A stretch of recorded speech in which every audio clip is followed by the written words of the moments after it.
Welcome to Family Unmuted, where Ruben and Tiana Estrada open the door to their lives as real estate brokers, owners of a family business, parents, and everything in between. This is our world, Unmuted. Welcome back to Family Unmuted. This is episode 11, season 2. This was our last episode before the season, before the recap, but the last one that's going to be topic related and live or whatever. Anyway. So today's topic is team. So team, what does that mean to you guys? Individuals working together toward a common goal. Okay.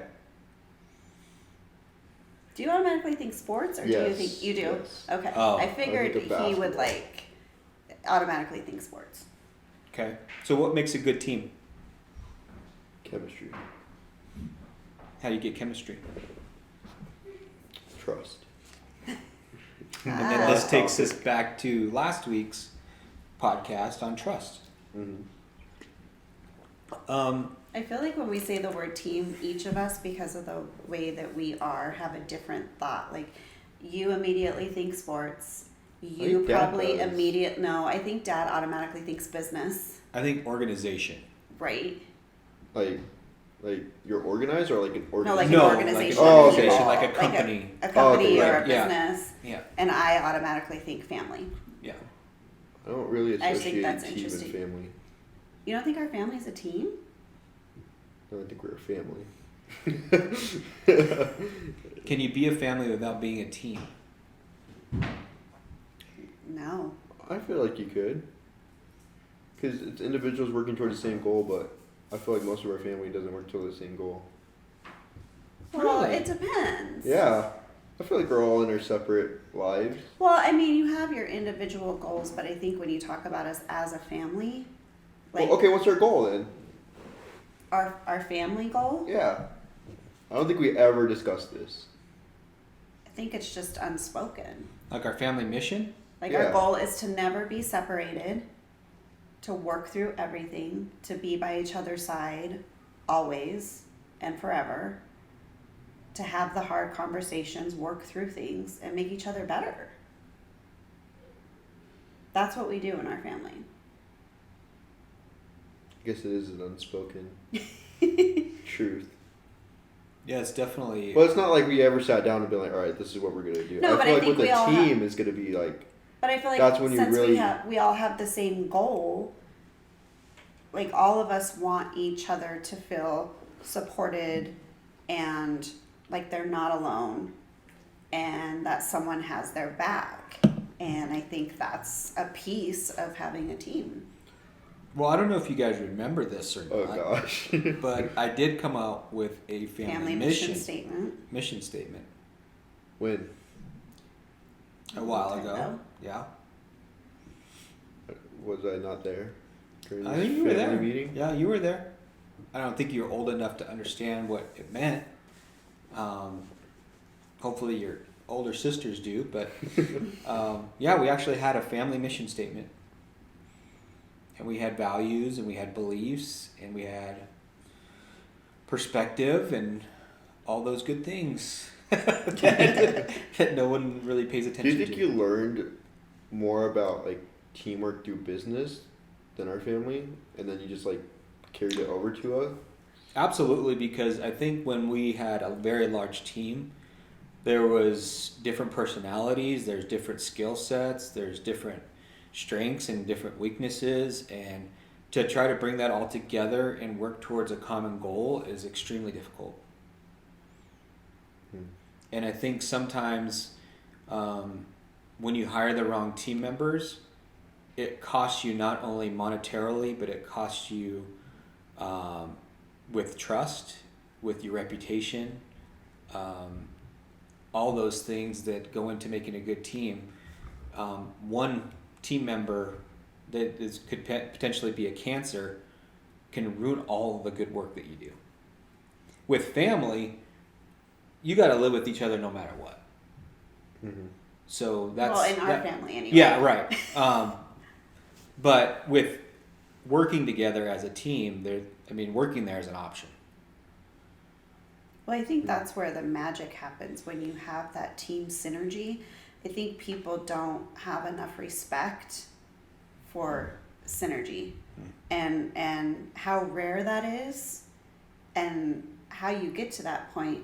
You know, we had technical difficulties on a podcast a few weeks ago, right after the Nuggets won. And we had this podcast about all the things that we learned from the Nuggets. Unfortunately, it didn't turn out right, but... You're talking about Denver Nuggets. The Denver Nuggets, yeah. And we the talked basketball about... team.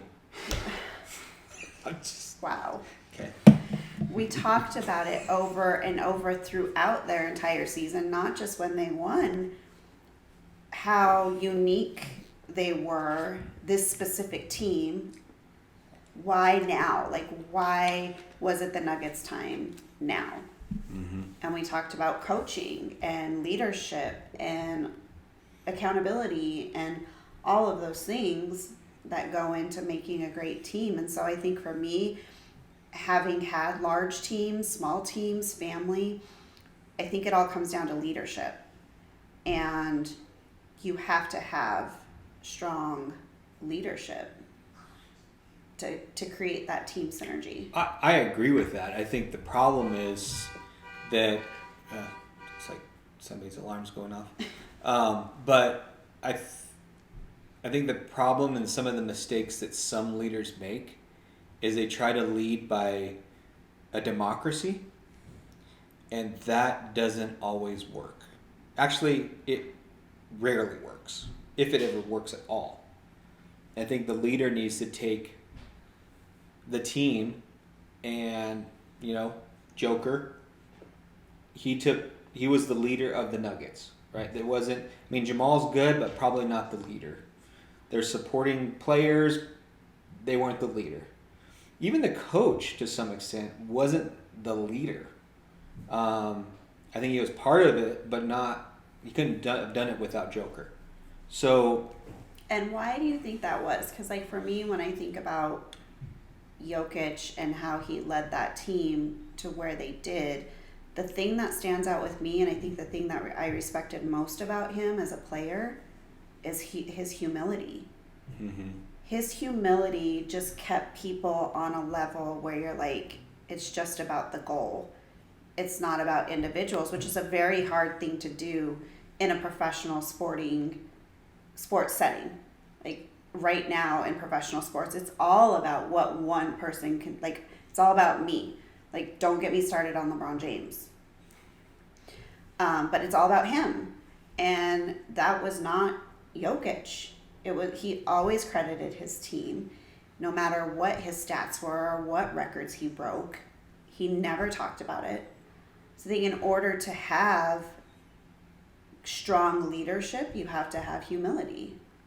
So there's a crazy balance that goes on between confidence and humility. Because if you're overconfident, you come across as cocky. And then if you're humble about something, you come across sometimes as insecure, maybe some incompetence. Not confident. Yeah, not opposite. Yeah. Yeah. So how do you find the right balance of the two?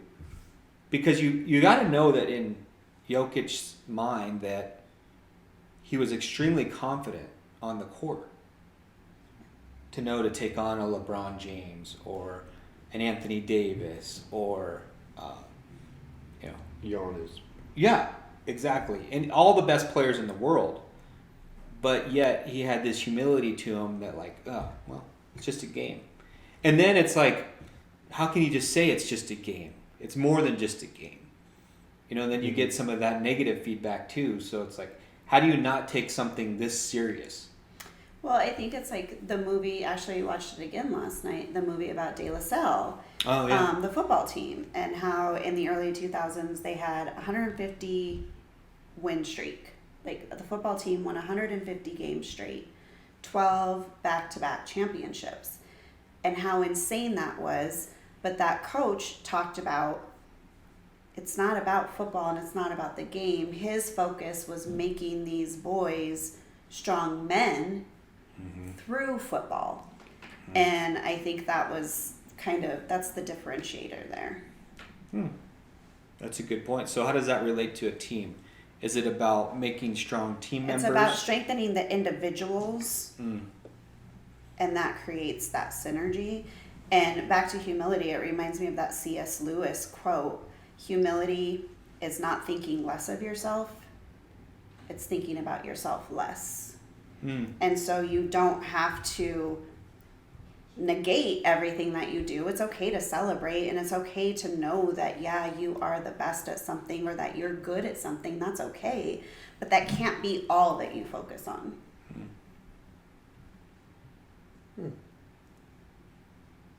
It's just thinking of yourself less. And that's a wrap, guys. So team, leadership, coaching. I think coaching in any aspect of life is so important. And I think it's undervalued.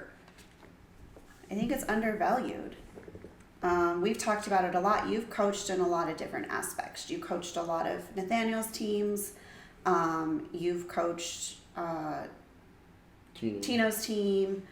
And for all intents and purposes, they were really bad seasons.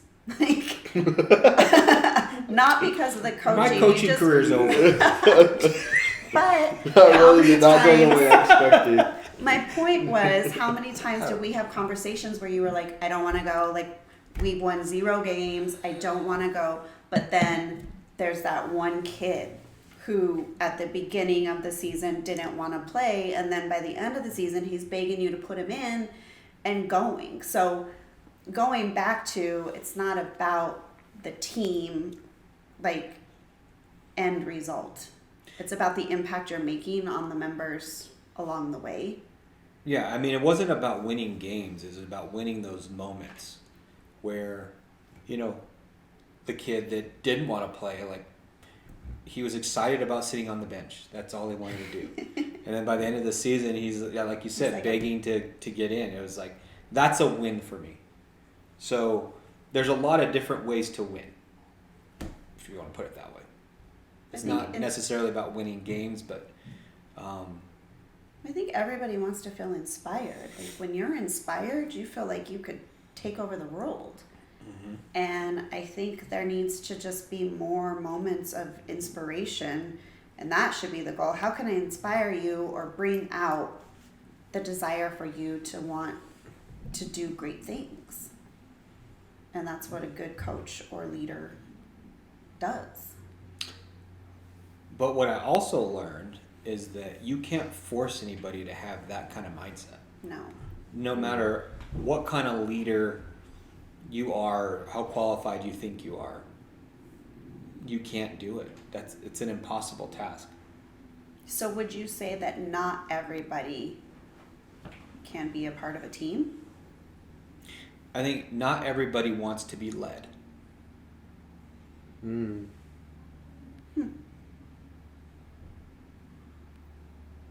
That was deep. So then the challenge becomes only finding the people that do.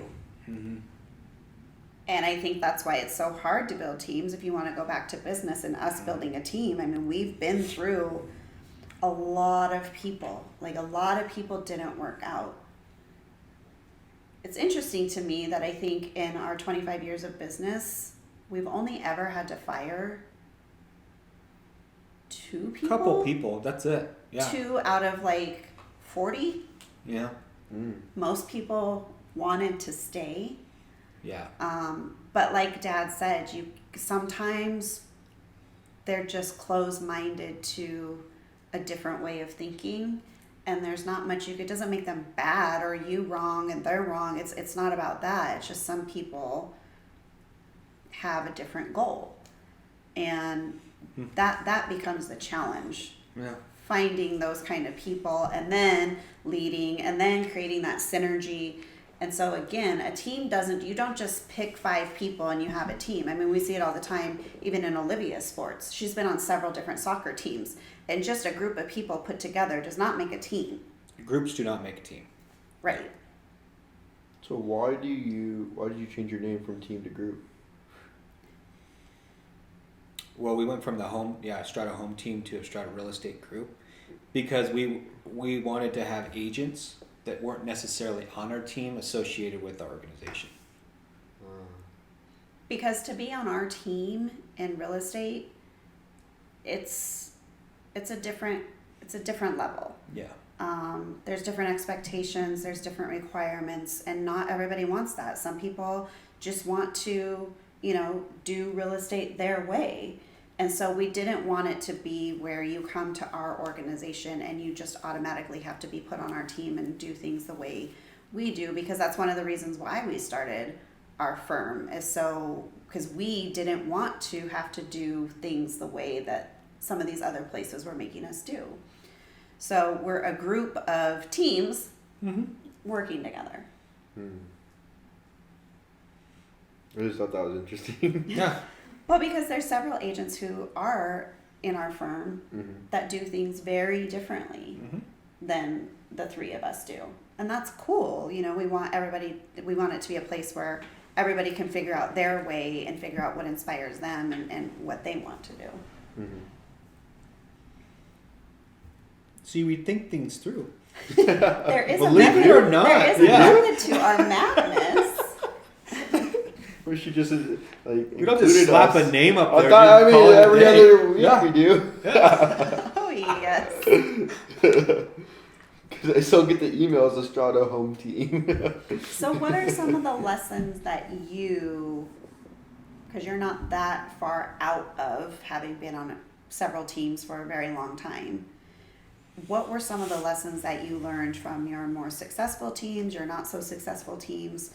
Are you able now as an adult and with more experience to kind of reflect and see where some of the good and bad was on some of those teams?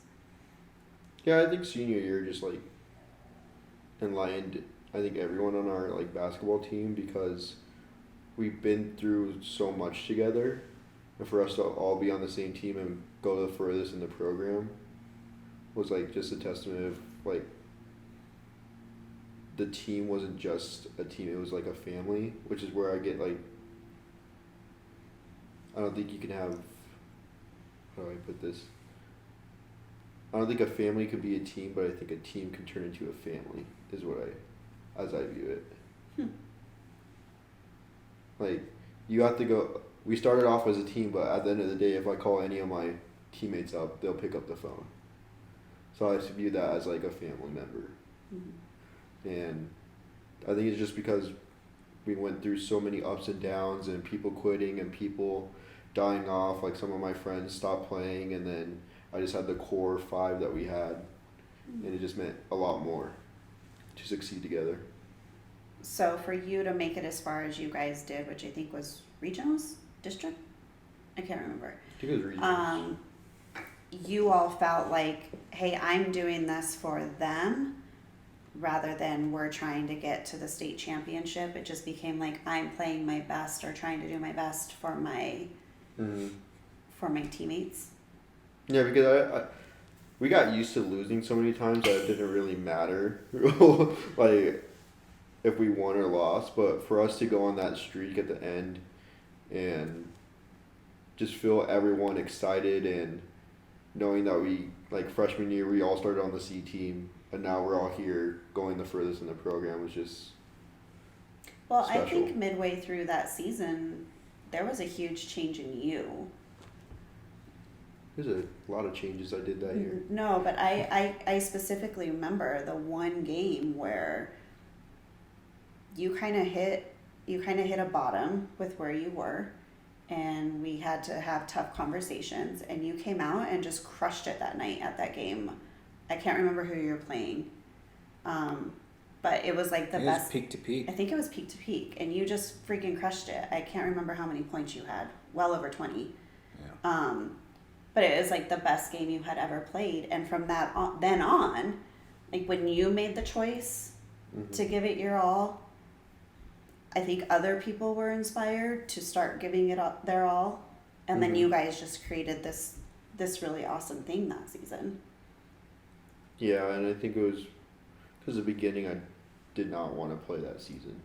Well, we had this conversation with Yeah. you, so now in retrospect, now that you went through that and you're an adult, can you recognize why Dad and I were so adamant on you finishing out your high school career and playing your senior year? Yeah, I could see why. Did it help you? Did it teach you anything that you might not have I learned mean, you otherwise? wouldn't have those memories. Yeah, and I think it was just. Also, I looked forward to going to practice at the end of the day too. It was like a stress reliever. It's like something I could do at the, like that I was required to do, but I chose to reward. do it. Yeah. Mhm. It's almost like a reward. Yeah, it's just like, okay, now I can wind down. Like it was a routine at the end of it that I wouldn't have had if I didn't play.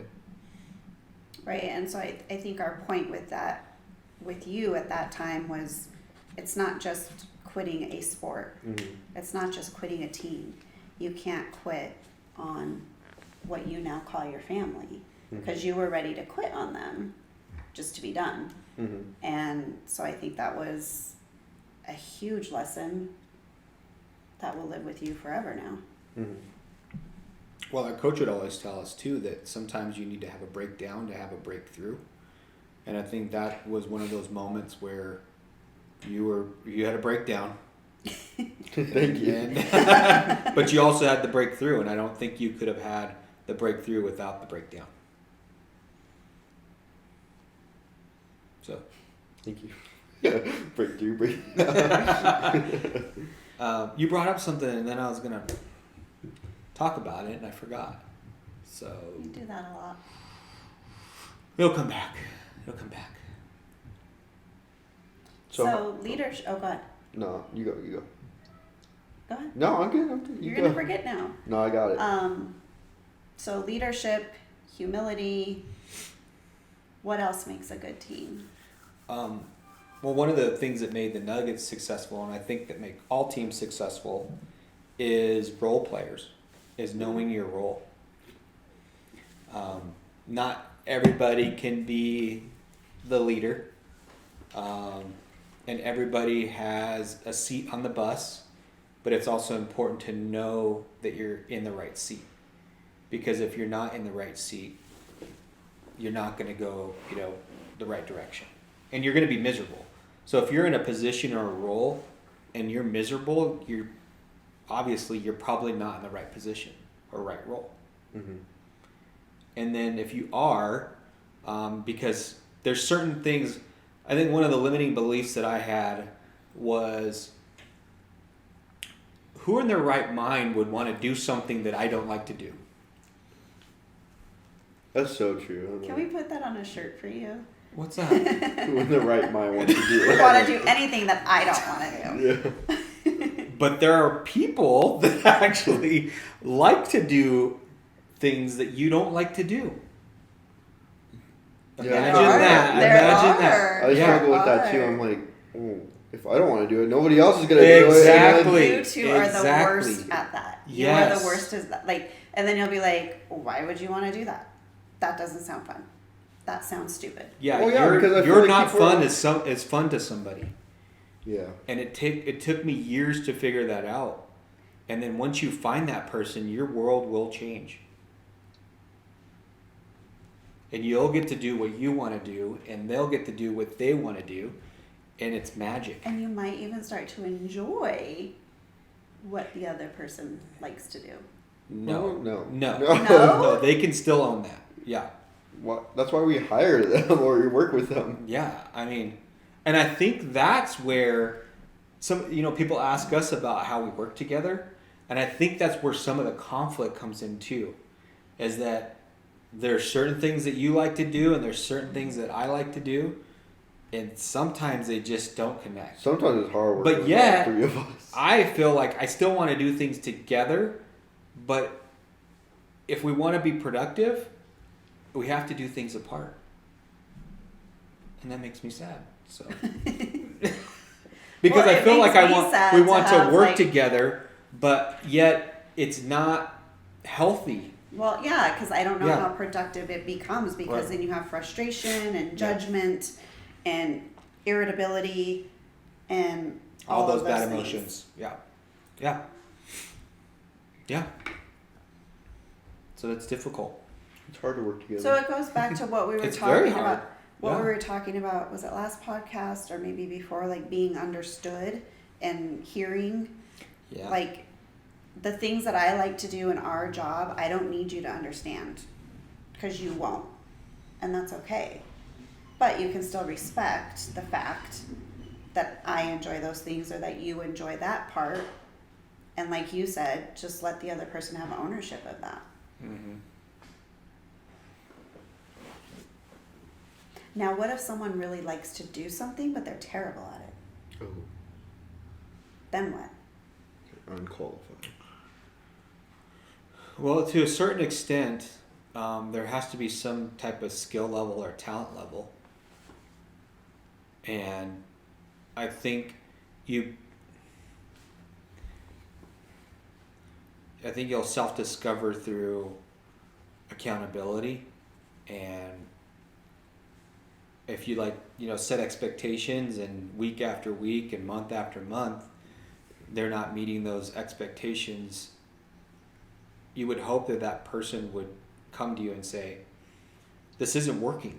Like, I think naturally they would be miserable because they're not meeting the expectation. I think human nature builds it into us that, hey, if I'm not doing a good job, not only is the team going to feel it, but they're going to feel it too. Mm-hmm. And I think at some point you can only last in that kind of framework. It's not very long. So when you're building a team, what's more important to you? Natural talent or experience? In business, it depends on your budget, because if you're going to pay for experienced and talented, that's going to be the highest paid position, right? You're going to have to pay that person probably top level for that role. Mm-hmm. Now, if your budget's less, you could probably get less experience and more talent at that position. Or what pays the least is less talent, No experience. no experience. So, there's actually there's market value in there. Well, that's right. So we have this conversation all the time, and I know that for the longest time I teased you because we would go out somewhere or whatever. If we got really great service, it could be, at a restaurant or somewhere totally not associated with real estate or whatever. And you would be like, that person's amazing. We need to recruit them. And I'm like, I'm not recruiting the guy who brought our drinks to he's like, no.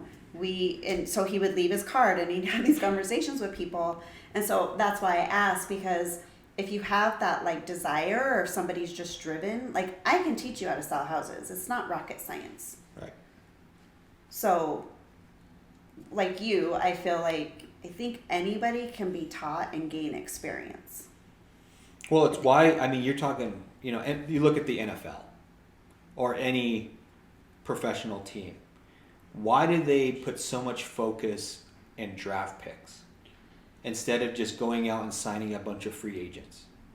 Free agents cost you a lot of money because they're talented and they have a track record of success. So they're going to demand more money. So what you're banking on is potential. And that's less expensive. So you could actually hit a home run with somebody that has little to no experience but has a high talent level. But they don't have the track record, so that's a risk on your part.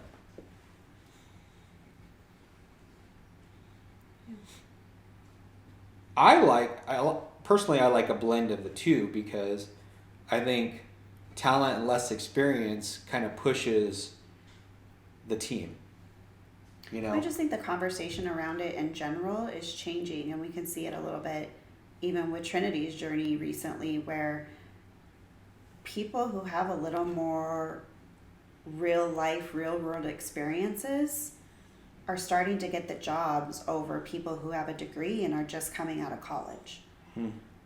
It's not all things equal anymore. Like, a lot of employers are choosing different paths to build their teams with. And so you don't even have to be in the certain industry that you applied to, but if you have a track record, they might be taking you versus somebody who didn't have that experience. So I just think the conversation around that is changing a lot these days. Yeah.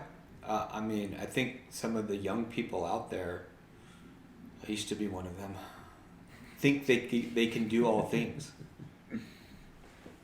But yet you're built a certain way where you're just not going to do it.